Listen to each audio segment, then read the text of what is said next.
आज आहे हॉस्पिटलमध्ये आमचा 3रा दिवस आणि काल आम्ही घरी गेलो होतो, त्यामुळे सकाळी मस्तपैकी मी फ्रेश झाले. पण आज ना मला उठायला थोडासा उशीर झाला होता आणि काल बाहेरच्या गोष्टी बऱ्याच खाण्यात आल्या होत्या, त्यामुळे आज म्हटलं 2-3 डबे बनवून न्यावेत. तर मी पोहे बनवले होते आणि अभिसाठी पॉपकॉर्नसुद्धा बनवून घेतले होते. तर आम्हाला 10 वाजता हॉस्पिटलमध्ये पोचायचं होतं आणि अभिला ही शॉर्ट पॅन्ट घातली, त्यामुळे तो रुजला होता.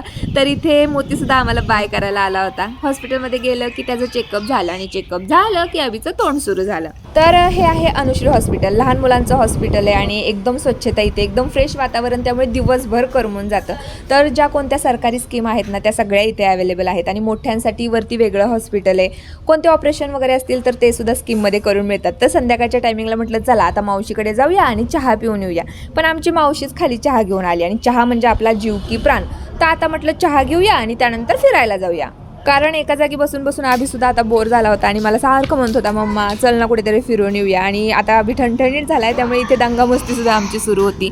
आमचे राजा आहेत ना, मोबाईलशिवाय एक घाससुद्धा त्यांच्या तोंडात जात नाही आणि संध्याकाळ झाली ना कधी एकदा ते सलाईन संपेल आणि आम्ही घरी जाईल असं मला झालं होतं. चला बाय.